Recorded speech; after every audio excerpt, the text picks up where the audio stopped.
नमस्कार, जनता टीवी देख रहे हैं आप और मैं हूं आपके साथ रितेश कुमार गौतम। और चलिए बुलेटिन का आगाज करते हैं महत्वपूर्ण खबर के साथ। मिशन 400 पार के लिए गृह मंत्री अमित शाह का प्रचार अभियान लगातार जारी है और इस कड़ी में अमित शाह ने महाराजगंज में चुनावी जनसभा को संबोधित किया और इस दौरान उन्होंने राहुल गांधी और अखिलेश यादव पर जमकर निशाना साधा। देखिए।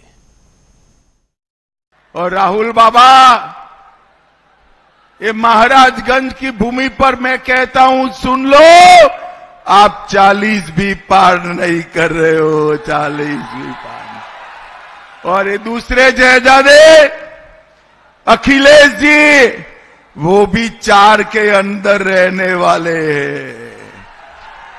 भाइयों बहनों, आज मैं एक बात कहकर जाता हूं, 3 तारीख को सब लोग याद कर लेना, 4 को काउंटिंग है।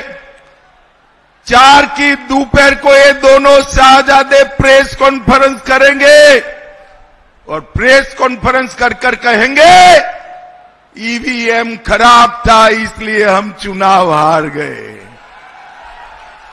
इन्होंने तय कर लिया है कि हार का ठीकरा ईवीएम पर फोड़ना है। राहुल बाबा, नाचना न आए तो आंगन टेढ़ा वाला आपका हिसाब है, आंगन टेढ़ा वाला। तो वही आखिरी चरण के लिए आज शाम चुनाव प्रचार थम जाएगा और उससे पहले सभी दलों के नेता पूरे दमखम के साथ जनता से जनसमर्थन के लिए प्रचार प्रसार कर रहे हैं। और इस कड़ी में मुख्यमंत्री योगी आदित्यनाथ ने कुशीनगर और देवरिया में जनसभा को संबोधित किया। क्या कुछ कहा उन्होंने, आइए आपको सुनाते हैं। राम मंदिर के मार्ग में समाजवादी पार्टी, कांग्रेस, बहुजन समाजवादी पार्टी सब बाधा बनती थी, बैरियर बनती थी। और जैसे ही आपका आशीर्वाद मिला कमल चुनाव चिन्ह पर मोदी जी को, केंद्र में मोदी जी प्रधानमंत्री बने, प्रदेश में मुझे अवसर मिला, एक झटके में सारी बाधाओं को दूर करते हुए अयोध्या में राम मंदिर का निर्माण का मार्ग प्रशस्त किया गया। बहनों और भाइयों, रामलला का भव्य मंदिर आज तो हम लोगों के लिए कहने के लिए है। हम अपनी वर्तमान और भावी पीढ़ी को कह पाएंगे कि देखो, राम मंदिर का निर्माण हमारे सामने हुआ, हमने अपनी आंखों से देखा है। और मैं तो कहता हूं, जिसने कमल चुनाव चिन्ह पर वोट दिया है वह दावा ताल ठोक करके कहे कि हमने राम मंदिर का निर्माण किया है। ये सच है, प्रधानमंत्री मोदी जी हैं, मोदी जी को श्रेय जाता है, लेकिन मोदी जी की ताकत और योगी जी की ताकत तो आप ही है ना। जब आप कमल चुनाव चिन्ह पर वोट देते हैं, हमारा सांसद और विधायक चुन के जाता है, तो बहनों और भाइयों, यही सांसद हमारी ताकत बनता है, यही विधायक हमारी ताकत बनता है और उसके बल पर तब विकास भी आता है। एक तरफ मोदी जी के नेतृत्व में विकास, सुरक्षा, सम्मान, विरासत भी, विकास भी, गरीब कल्याण भी, और दूसरी तरफ आपका आशीर्वाद उत्तर प्रदेश में प्राप्त हुआ। आपने देखा होगा, याद करिए, पडरौना में डोल मेला लगता था और जब भी कृष्ण जन्माष्टमी आती थी या तो समाजवादी पार्टी की सरकार रोक लगा देती थी और अगर वहां के कार्यकर्ता राजेश्वर सिंह, विनय जायसवाल, ये लोग अगर वहां पर डोल मेला निकालने का प्रयास करते थे, पूरे पडरौना वासियों को उठा करके तत्कालीन समाजवादी पार्टी की सरकार बंद कर देती थी। हम लोगों को लड़ाई लड़नी पड़ती थी। ये हाटा में हर बार दंगा होता था, हर बार दंगा होता था। आपने पिछले 7 वर्ष में दंगा करते हुए किसी को देखा है क्या? आज कोई दंगा कर देगा क्या? आज कोई डोल यात्रा रोक पाएगा क्या? आज कोई गौकशी कर देगा क्या? आज किसी बेटी और व्यापारी की सुरक्षा पे कोई सेंध लगा पाएगा क्या? नहीं लगा पाएगा, क्योंकि उसे मालूम है अगर लगाएगा तो फिर उसका खामियाजा भी भुगतेगा। उसे मालूम है कि बेटी और व्यापारी की सुरक्षा की कीमत अब जेल नहीं जहन्नुम होता है, जहन्नुम। उसे मालूम है अब रामलला ही विराजमान नहीं होंगे। अयोध्या में तो रामलला विराजमान होंगे, लेकिन जो देश की सुरक्षा के लिए खतरा पैदा करेगा उसकी राम नाम सत्य है की यात्रा भी निकलेगी। और इसीलिए आज कोई सुरक्षा पे सेल लगाने का दुस्साहस नहीं कर पाएगा। और चलिए सीधा आपको देवरिया लेकर चलते हैं, जहां केंद्रीय गृह मंत्री अमित शाह चुनावी रैली को संबोधित कर रहे हैं। देखिए, मोदी जी 10 साल से प्रधानमंत्री है, आरक्षण को हाथ नहीं लगाया। आरक्षण अगर किसी ने काटा तो कांग्रेस पार्टी ने काटा। उन्होंने कर्नाटक और हैदराबाद में, बंगाल में मुसलमानों को आरक्षण दिया, और मुसलमानों को आरक्षण दिया उतना आरक्षण मेरे दलित और पिछड़ा वर्ग के भाइयों का काट कर। देवरिया वालों, मैं आज एक मोदी गारंटी कहने आया हूं, कान खोलकर सुन लो। जब तक संसद में एक भी सांसद भाजपा का है, दलित, आदिवासी और पिछड़ा समाज के आरक्षण को कोई हाथ नहीं लगा पाएगा। कोई हाथ। इन लोगों ने तुष्टीकरण की राजनीति के लिए पिछड़ा समाज का आरक्षण कैंची चलाने का काम किया है। भाइयों बहनों, ये हमारा देवरिया चीनी का कटोरा माना जाता था। सपा बसपा के शासन में चीनी मिलें बंद हुई, निजी मालिकों को बेच दी। मैं आज कहकर जाता हूं, मोदी जी ने कोऑपरेटिव मंत्रालय चालू किया है। ये पूरे क्षेत्र में, हर जिले में एक एक बड़ी कोऑपरेटिव चीनी मिल नरेंद्र मोदी चालू करने वाले हैं। नरेंद्र मोदी जी ने इथेनॉल को बढ़ावा देकर यहां ढेर सारे किसानों का भला किया, और गन्ना उत्पादन हमारे योगी जी के राज में 72 लाख मैट्रिक टन से बढ़कर 84 लाख मैट्रिक टन करने का काम योगी आदित्यनाथ जी ने किया है। भाइयों बहनों, आज मैं यहां आया हूं तब आपको बताता हूं, हमारे देवरिया में हमारे सांसद आगे आइए, पंडित जी, डॉक्टर साहब आगे आइए। इन्होंने इस आयु में भी संघर्ष कर कर जाम की समस्या के निजात के लिए बाईपास रोड स्वीकृत कराया। कोरोना के वक्त ऑक्सीजन प्लांट बनवाया। देवरा बाबा के नाम पर मेडिकल कॉलेज पंडित जी ने बनाई। तमकुही विधानसभा में गंडक नदी पर 11 किलोमीटर लंबा पुल बनाया। 61 करोड़ से देवरिया सदर स्टेशन नया बन रहा है। वेतालपुर में 42 मेगावाट सोलर प्लांट लगाया, और देहात सुरोली में नए थाने की शुरुआत भी हमारे डॉक्टर साहब ने कराई। 22,000 ग्रामीण गरीबों को घर दिया। 570 किलोमीटर ग्रामीण सड़क बनाई। 2 लाख उज्ज्वला के कनेक्शन दिए। 4,40,000 घरों में नल से जल पहुंचाया। 5,14,000 शौचालय बनवाए।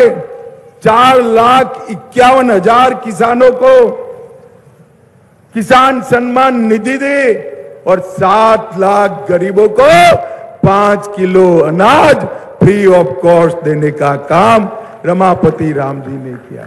जोर से ताली बजाओ रमापति जी के लिए। भाइयों बहनों, आज मैं कहना आया हूं, देवरिया वालों, कोरोना का दोनों टीका लगा है या नहीं लगा है? अरे हाथ ऊपर उठाओ भाई, लगा है। अंत तक उठाओ, लगा है ना? 4 आना भी देना पड़ा है। जरा बोलो, देना पड़ा है। नरेंद्र मोदी जी ने कॉफी पिलाकर टीका लगाने का काम किया, मुफ्त में टीका लगाया। और राहुल बाबा कहते थे, अखिलेश जी कहते थे, टीका मत लगाइयो, ये मोदी टीका है, बीमार पड़ जाओगे। मगर देवरिया वालों ने नहीं सुना, सबने टीका लगा दिया, पूरे देश ने लगा दिया। एक दिन रात को राहुल बाबा बहन प्रियंका को लेकर अंधेरे में खुद भी टीका लगाए। अरे राहुल बाबा, शर्म करो, शर्म करो। कोरोना जैसी महामारी में ऐसी ओछी राजनीति करते हो, लोगों की जान के साथ खिलवाड़ करते हो। भाइयों बहनों, ये लोग संवेदनशीलता से परे हैं। ये अपने जीवन में मौत शौक के लिए जीते हैं, और मोदी जी अपने जीवन में 130 करोड़ की जनता के लिए जीते हैं। 130 करोड़। भाइयों बहनों, ये पूरा उत्तर प्रदेश माफियाओं से घिरा हुआ था, मच्छरों से घिरा हुआ था।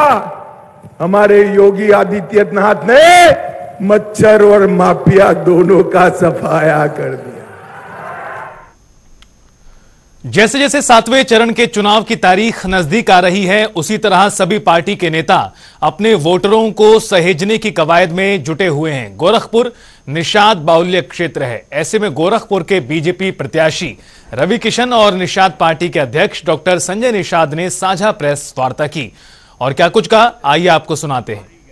ये समाज इसको कभी हाथ हाथी लाठी और 786 सब इकट्ठे हो गए थे। क्या हाथ हाथी लाठी और 786 हाथ हाथी लाठी और 786 सब इकट्ठे हो गए थे। अब तो हाथी अलग अलग अलग। अब देखो, बिन दुल्हे बारात है, कोई है नहीं, बटवे मत। अच्छा, के बनी प्रधानमंत्री? हमको एक चेहरा बता था। शरद पवार बनेंगे, राहुल गांधी बनेंगे, स्टालिन बनेंगे, ममता बनर्जी बनेगी, अखिलेश यादव जी बनेंगे, लालू यादव जी बनाएंगे। 140 करोड़ को कौन चला सकता है? वो वैसा नेता बता दिए जैसे मोदी जी हैं, जिनके सामने आतंकवादी घुटने टेक दिया। विश्व के सब नेता उनको अमेरिका बॉस बोलता है, ऑस्ट्रेलिया बॉस बोलता है, लंदन वाले झुकते हैं। इकोनॉमी कहां चलेगी? आज मैं गोरखपुर में कोई मजदूर की डेथ होती है, शिकागो में पंडित जी पूजा करने गए थे, उनकी डेथ हो गई, 7 दिन में उनकी डेड बॉडी आ गई सरकार में। पहले वहीं पर क्रिया होती थी, दुबई में, बड़हलगंज के, जहां पर भी, गोरखपुर के अगल बगल के जिले। ये सरकार इतनी अद्भुत है भैया। मैं विश्व घूम के गोरखपुर आया हूं, मेरा नजरिया, मैं बड़े चश्मे से देखता हूं चीजों को। मैं यहाँ का नहीं हूं, मैं वर्ल्ड घूम के तब यहाँ पर आया हूं, तो मैं जानता हूं तब में अब में क्या अंतर है। 4 जून के देख लिया, 1 जून के ऐसे हुर्रा के वोटिंग हुई। एक एक राम भक्त निकलेगा, एक एक आदमी जय श्री राम बोल के पूरा हुर्रा के, जैसा इन लोगों ने प्लानिंग किया है कि 6 बजे लंबी कतार दिखाओ ताकि टीवी मीडिया बताए कि अरे ये हरा लंबी कतार लगल बा। ये बेर देखिए 6 तारीख 1 जून के भाजपा वाले बूथ पे कतार आप देखिएगा, महादेव का नगाड़ा बजेगा, शंखनाद होगा, गोरखनाथ बाबा की कृपा होगी।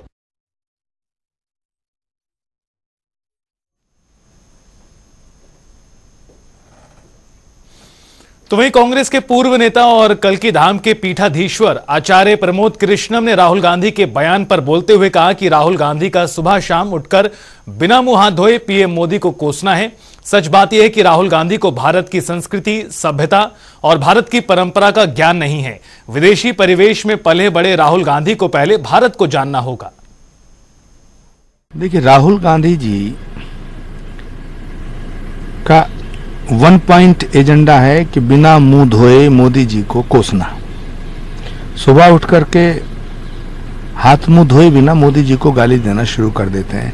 और जो आदमी, जिस व्यक्ति को ये नहीं पता कि अपना जूठा पानी अपने सर पे नहीं डाला जाता,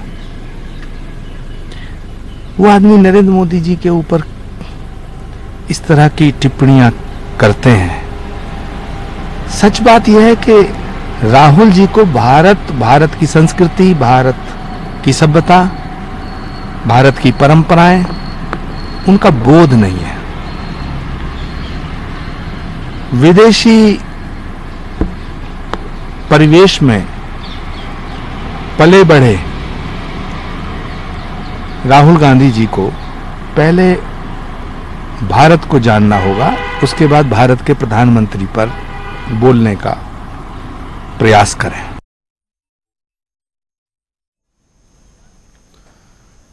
तो वहीं वाराणसी में एआईएमआईएम प्रमुख असदुद्दीन ओवैसी ने बड़ा बयान दिया है। उन्होंने कहा कि पहले चरण से लेकर 7वें चरण तक प्रधानमंत्री नरेंद्र मोदी ने चुनाव को सिर्फ मुसलमान बना दिया और ये इनकी रणनीति है। साथ ही ओवैसी ने कहा कि ये मुसलमानों को डर नफरत दिखाकर अपनी नाकामियों को छिपाते हैं। देखिए, जितना चुनाव चल रहा है ना, फर्स्ट फेज के बाद 7वें चरण तक प्रधानमंत्री ने सिर्फ इलेक्शन को मुसलमान बना के रख दिया। प्रधानमंत्री देश के बता रहे हैं कि सिर्फ मुसलमान ही वोट देता, कोई हिंदू नहीं देता, कोई बैकवर्ड क्लास नहीं देता, कोई दलित नहीं देता, कोई पिछड़ा नहीं देता। तो ये इनकी पूरी एक स्ट्रेटजी है कि ये मुसलमानों की नफरत, मुसलमानों का डर दिखाकर और वो अपनी नाकामियों को कवर करना चाहते हैं। रोजगार नहीं दिया युवाओं को, महंगाई आसमान को छू रही है, उत्तर प्रदेश में पेपर लीक होता है और 400 पार का मतलब दलित, आदिवासी जो संविधान से मोहब्बत करने वाले हैं सब जान चुके हैं। वो संविधान को कमजोर करना चाहते, खत्म करना चाहते। उनकी फॉरेन पॉलिसी इतनी नाकाम है कि नेपाल जैसा कंट्री आज अपनी करेंसी छापता है तो उसमें भारत के इलाकों को नेपाल की टेरिटरी बनाता है। तो ये हर चीज पर नाकामी है, तो सिर्फ मुसलमान कर रहे हैं। देश देख रहा है इन चीजों को।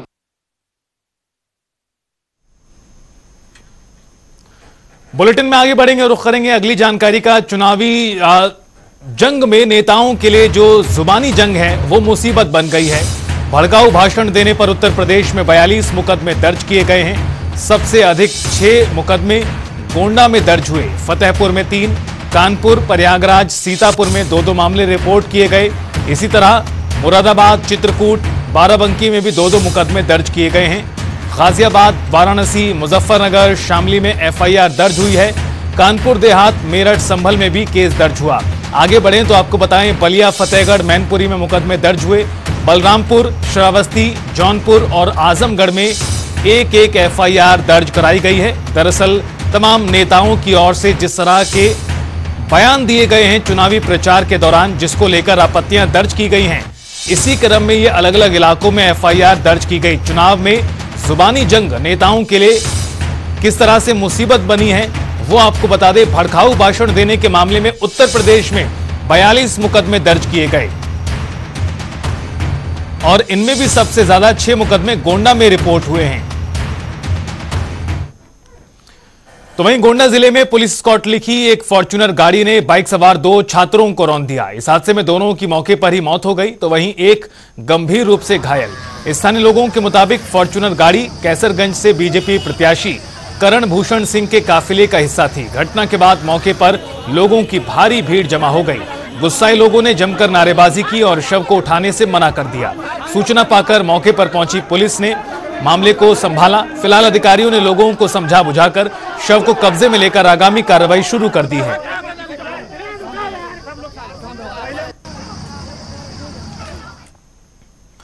पूरे उत्तर प्रदेश में इन दिनों बढ़ते तापमान से हाहाकार मचा हुआ है। बढ़ते तापमान के साथ बिजली संकट ने लोगों की परेशानी को डबल कर दिया। कई घंटों बिजली कटौती से परेशान लोगों के हंगामे से प्रशासन भी पस्त नजर आ रहा है। बिजली संकट से जूझ रहे लोगों के हंगामे को शांत कराने में पुलिस के भी पसीने छूट रहे हैं। आपको बता दें कि सरकार ने आए दिन जल रहे ट्रांसफार्मरों को ठंडा करने के लिए कूलर और एग्जॉस्ट फैन लगाए हैं। राजधानी में पूरी रात दर्जनों इलाकों में रात भर बिजली न होने से लाखों लोगों की नींद उड़ गई। देखिए हमारे संवाददाता टीएन मिश्रा की ये ग्राउंड रिपोर्ट। पूरे यूपी में इस समय गर्मी का सितम है, लोगों का जो है जीना बेहाल है। हालत यह है कि टेम्परेचर इतना ज्यादा है, लखनऊ का टेम्परेचर जहाँ 44 डिग्री तक पहुंच गया है, वहीं जो है आगरा और 49 डिग्री के आसपास है। बुंदेलखंड में सबसे ज्यादा गर्मी हो गई है और इन स्थितियों में बिजली के ऊपर ही सारा दारोमदार है कि बिजली जिन इलाकों में आती है वहां लोग राहत लेते हैं और जहां बिजली नहीं आती वहां के लोग जो है बेहाल हैं। स्थिति क्या है कि लखनऊ के कई इलाकों में, जैसे राजाजीपुरम में कल बिजली चली गई तो 12 घंटे बाद आई है, और तमाम इलाकों में पूरी पूरी रात बिजली नहीं, लोग परेशान रहे, बेहाल रहे। सड़कों पर कई जगह प्रदर्शन किया गया, लाल कुएं पर प्रदर्शन किया गया, नाके पर प्रदर्शन किया गया, और जो है सीतापुर रोड पर प्रदर्शन हुआ। तो 4-5 जगहों पे पूरी पूरी रात लोग सड़कों पे रहे। बड़ी मुश्किल पुलिस लगा करके लोगों ने जो है उसको जो है शांत लोगों कराया। फिर जब बिजली व्यवस्था बहाल हुई तब जाकर लोगों ने राहत सांस ली। स्थिति क्या है कि टेम्परेचर बहुत ज्यादा है, खपत बिजली की बहुत ज्यादा है, जो जितनी खपत है उस हिसाब से सप्लाई नहीं है, और सप्लाई न होने के कारण या तो बिजली ट्रिप करना पड़ रहा है या फिर जो है व्यवस्था करनी पड़ रही है। तो ऐसी स्थितियों में क्या है, बिजली विभाग के सामने बहुत चुनौती है कि उसके पास जितनी बिजली की जरूरत है उतनी सप्लाई करने भर की बिजली नहीं है। तो मजबूरन कई इलाकों में बिजली जो है विभाग की ओर से काट दी जाती है, और वीआईपी इलाकों में जरूर जो है वो बिजली रहती है। लेकिन वीआईपी इलाकों में भी है कि हालत क्या, ट्रांसफार्मरों को ठंडा, लगातार ट्रांसफार्मर चल रहे हैं, इसी गर्मी में ट्रांसफार्मर बचाने के लिए एग्जॉस्ट लगाने पड़ रहे हैं, कूलर लगाने पड़ रहे हैं कि ताकि ट्रांसफार्मर ठंडे न हो। बिजली कर्मी है सुबह से क्या पूरी पूरी रात, जो जिनकी 8 घंटे ड्यूटी और 12-12 घंटे ड्यूटी करते हैं, और लगातार मैं देख रहा हूं, मैं जहां सब स्टेशन मौजूद हूं कि किस तरह जो पूरी रात ड्यूटी करने बाद भी कर्मचारी सुबह भी तैनात हैं, और वो कह रहे हैं कि नहीं, लोगों को बिजली देना हमारा काम है, हमें भले थकान हो, हमें ज्यादा ड्यूटी करनी पड़े, लेकिन लोगों को बिजली जरूर मिले। अब देखना, ये सरकार दावे करती है मैं 24 घंटे बिजली दे रही हूं, लेकिन ये स्थिति क्या है कि लखनऊ जैसे शहर में 18 घंटे से 20 घंटे से बिजली मिल पा रही, कई इलाकों में तो 10-10, 12-12 घंटे कटौती होती है, और उस कटौती के चक्कर में जो है लोग और परेशान है। अब बिजली विभाग के अफसर का दावा है कि जितनी बिजली है वो मैक्सिमम कोशिश करते हैं कि लोगों को दी जाए, और जो है कटौती हम नहीं कर रहे हैं, बल्कि अगर कहीं खराबी आती है तो ट्रांसफार्मर ठीक करने के लिए, लाइन ठीक करने के लिए उनको बिजली काटनी पड़ती है, और ये उनकी मजबूरी है। कैमरा पर्सन आशीष के साथ TN मिश्रा, जनता टीवी, लखनऊ।